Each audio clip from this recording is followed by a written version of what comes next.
another fatal shooting, another scandal, another murder, whatever you want to call it. Let's dissect this information and give our honest opinion and, concise this narrative and everything, you know what I'm saying, with the illegals, the scammers, and all that. Minnesota, everything that goes on in Minnesota, it's a shit show out there. Anyways, like, subscribe, hit the bell for notifications. Social media is on the screen and on the links in the description. This is a free news journal, so please share your thoughts and concerns in the comment section. Anyways, let's go ahead and get this video popping.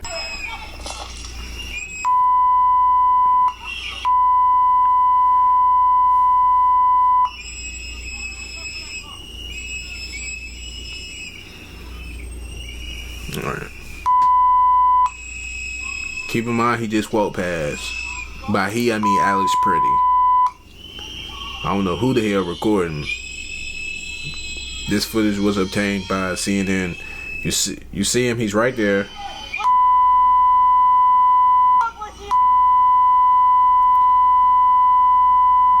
He puts his hand on the officer right there, and then he gets sprayed. At this point, he's like defending the lady, and then he gets pulled, dragged off, and this is where he gets jumped, manhandled, whatever.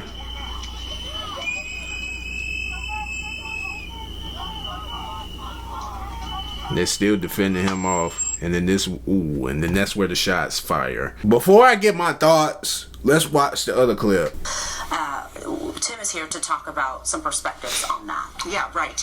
There's kind of a potential disconnect with the narrative from the head of the Border Patrol and the Department of Homeland Security. Tim Block's now in the newsroom with more on this. Hilarious. Yes, this is an instance where, in fact, before we knew Alex's name here this afternoon and the background of the DHS statement here, they called him an individual, I'm going to quote here, who wanted to do maximum damage and massacre law enforcement.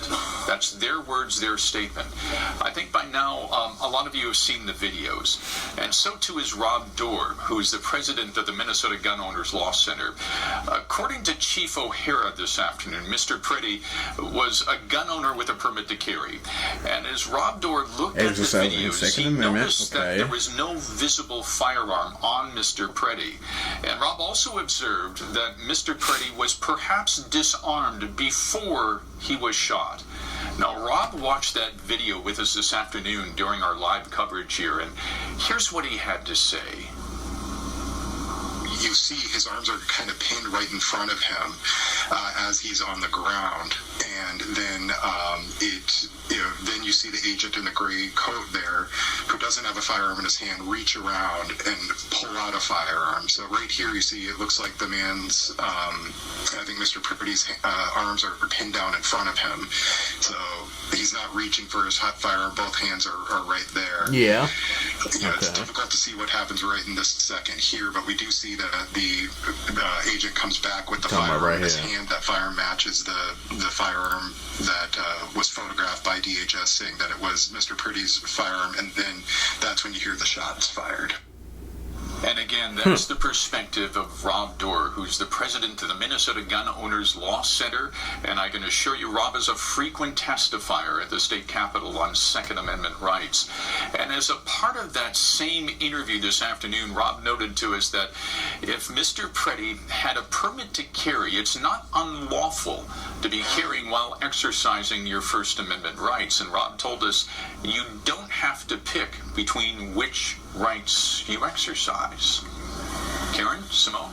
Right, thanks, Tim. Yeah, that's the thing is so many people are of course going to go off of what they see in the video, and you have these split moments, right? And things happen so fast, so people are trying to analyze what we have seen in these a couple of videos, but of course this investigation does have to play out. Right, and obviously there's so many opinions here. I mean, okay, anyways, I don't really have to hear that.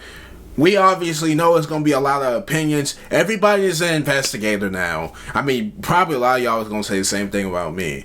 What we're going to try to do here is give our opinion. We are going to give our opinions, though. I mean, this is an opinionated channel, and this is opinionated space. So, I mean, it's just an accountability thing. I feel like now the way I want to do it is I want to be on both parties need to be accountable.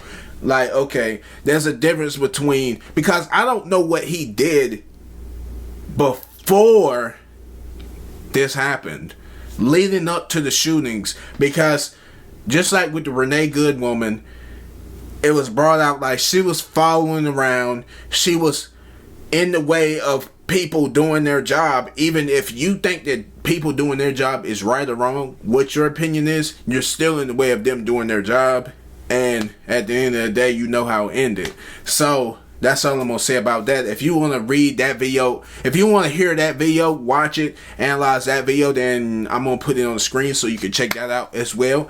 But we're talking about Alex Pretti right now, and the 37-year-old nurse. That's all I really know. Other than that, you see him. I seen the clips where he got into the. You seen him put his hand on the ICE agent, on the border patrol agent. You seen that happen. You seen the facts where you seen where he had a camera in their face and stuff like that, getting in their face. I seen the one, and I'm gonna put it on the screen after I'm done talking. But I seen where he was in this one agent's face, and the agent was like pushing him, like getting them off the street or whatever, probably telling them to back up or whatever, or leave or whatever, you know what I'm saying. And he was probably like doing what everybody else was doing, blowing whistles and, you know, just doing this extra shit, whatever, and it ended up being the way it is. Just like I said, you can go protest peacefully, videotape peacefully, but then when you start getting in these people's face, you don't know what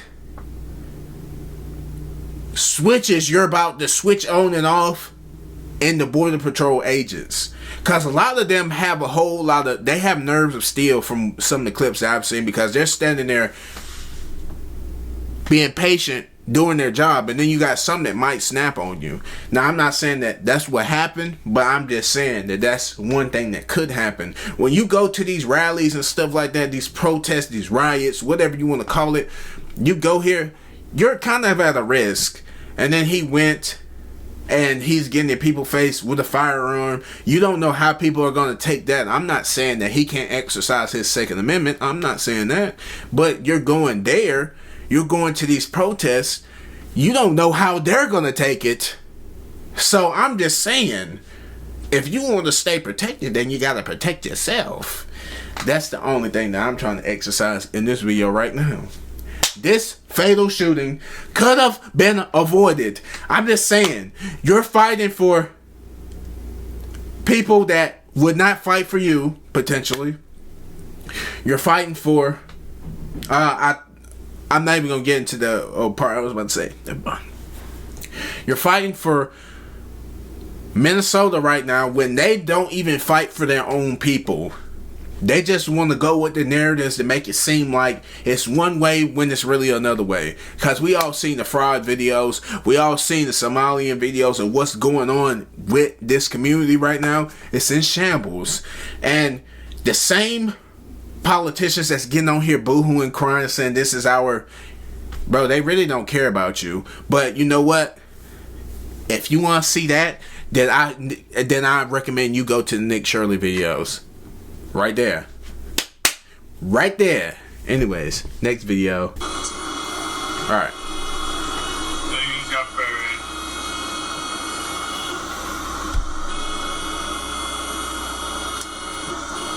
Yeah, I'm all your windows. Get your windshield fixed, nigga. Alright. You see this? A calm talk. You see him, he was getting pushed off the road. And that was Alex Pretti right there. So that's all I'm saying. Like I said, this could have been avoided. He shouldn't have. I don't think. I'm not gonna like, to me, I ain't gonna lie, like getting jumped by like 10 different ICE agents and stuff like that. You're getting forced to the ground, and then they take the gun from you, disarm you, take your gun, and then shoot you when you're not a threat. I ain't gonna lie, that was a little crazy to me.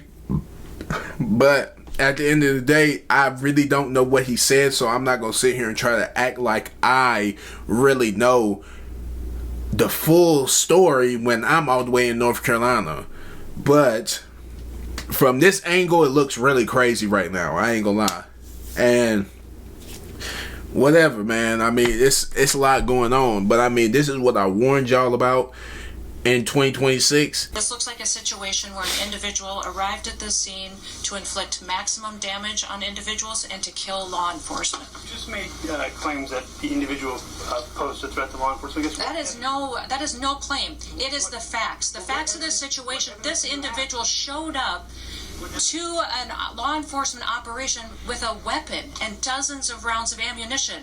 He wasn't there to peacefully protest. He was there to perpetuate violence, and he was asked to show up and to continue to resist by a governor who's irresponsible and has a long history of corruption and lying. The White House has labeled the man who was killed in Minnesota as a domestic terrorist. Is that something you agree with, and have you seen any evidence to when you back up that claim? perpetuate violence against a government because of ideological reasons and for reasons to resist and perpetuate violence, that is the definition of domestic terrorism. This individual who came with weapons and ammunition to stop a law enforcement operation of federal law enforcement officers committed an act of domestic terrorism. That's the facts. We are focused specifically on child pedophiles and sexual assault and trafficking rings in Minneapolis, have brought dozens and dozens of them to justice. Why is he protecting them and refusing to work with us? This individual impeded the law enforcement officers and attacked them.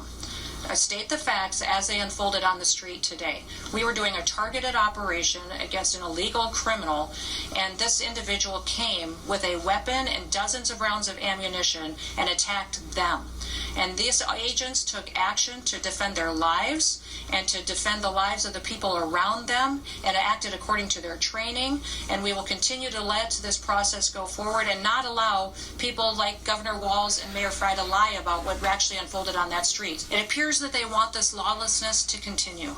It appears that they want chaos to distract from the theft and the fraud and the corruption of their city. Is the president closer to invoking the Insurrection Act? The president will use every tool that he needs to follow through on his promises to the American people.